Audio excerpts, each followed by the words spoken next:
আলপনা রান্নাঘরে আজ আমি একটা নতুন ভিডিও নিয়ে এসেছি, রান্নার ভিডিও। আপনারা তাহলে আসুন, দেখা যাক আমি কিসের ভিডিও নিয়ে এসেছি আপনাদের জন্য। একদম বড় বড় টুকরো আর বড় টুকরো করে আলু কেটে নিয়ে ভালো করে জল দিয়ে অনেকক্ষণ ধরে আমি ভিজিয়ে রেখে দিয়েছি, মানে নাই কম তো প্রায় 10 মিনিট হলো। হ্যাঁ, আর এই যে এখানে আমি 4টে ডিম নিয়েছি। এই ডিম দিয়ে আর পেঁপে আলু দিয়ে আমি কিভাবে করছি আমি আজকে সেটাই শেয়ার করছি বন্ধুদের সাথে। এখন আমি ডিম আলু পেঁপেটা সেদ্ধ করে নেব প্রেসার কুকারে। ডিমটা এই বাটিতেই রেখে এই যে আমি অল্প একটু জল দিচ্ছি, আর পেঁপেটা আর আলুটা এর মধ্যে আমি দিয়ে দিলাম। ধুয়ে তো ভিজিয়ে রেখেছিলাম বন্ধুরা, এর মধ্যে আমি দিয়ে দিলাম। এখনও সেই আমি হাতে ধরেই ভিডিও করছি, কোনো অসুবিধে হলে বন্ধুরা একটু কষ্ট করে দেখে নিও। আর এই যে সরি ডিমটা দিয়ে ফেলেছি, ডিমটা দিলে তো ঘেটে এই বাটি শুধু ডিমটা আমি এর মধ্যে বাটিটা অ্যাড করে দিলাম, এটাই দেখানোর জন্য করেছি।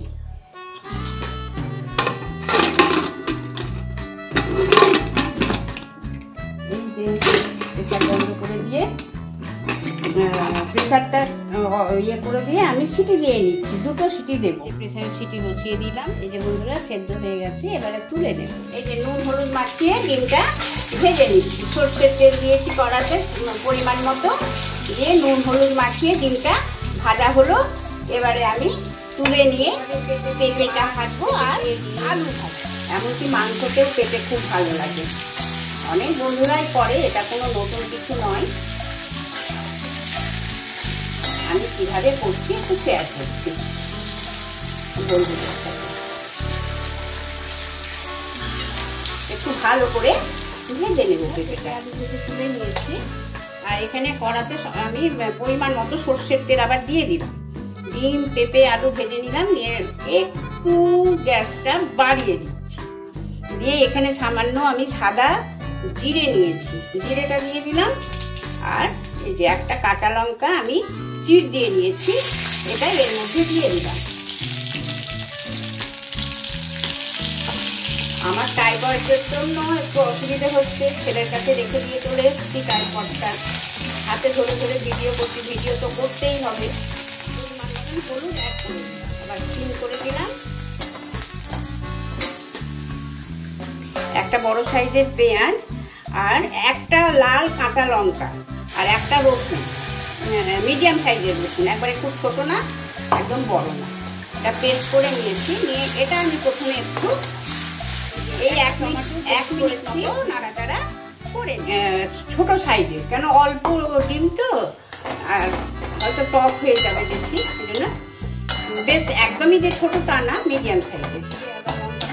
এবারে জিরে আদা পেস্ট দিয়ে দেবো, ফ্রিজে স্টোর করে সেই জিরে আদা লঙ্কা পেস্ট আমি এর মধ্যে দিয়ে দিলাম।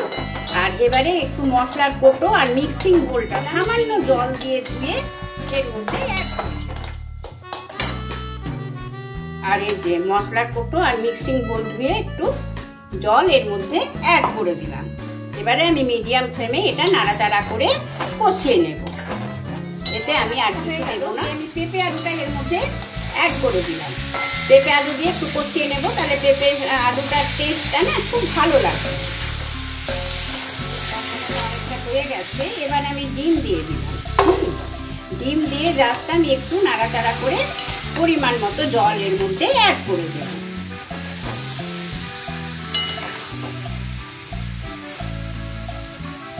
জাস্ট 1 মিনিট নাড়াচাড়া করে নিলাম। দেওয়ার পরে এবারে আমি পরিমাণ মতো জল অ্যাড করছি। যে কোনো রান্নায় ফুটন্ত গরম জল ব্যবহার করলে পরে তার টেস্ট হয় বেশ হয়, ভালো হয় টেস্টটা। কাঁচা জলে কিন্তু স্বাদ নষ্ট হয়ে যায়।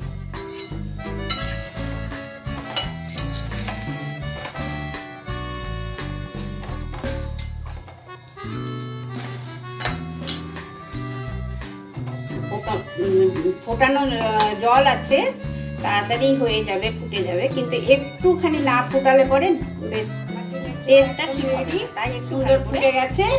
এবারে আমি গ্যাসটা অফ করে দেবো। আমার গুঁড়ো গরম মশলা, আমি বাড়িতে গোটা গরম মশলা মিক্সিং করে গুঁড়ো করে আর একটা টাইট কৌটোতে এয়ার টাইট জায়গায় বেশ স্টোর করে রেখে দিই। এটার সেন্ট কিন্তু একদম সম্পূর্ণ আলাদা হয়। এবারে আমি সার্ভিং বোল নিয়ে নিয়েছি। এখানে আমি এটা এখন সার্ভ করে নেব।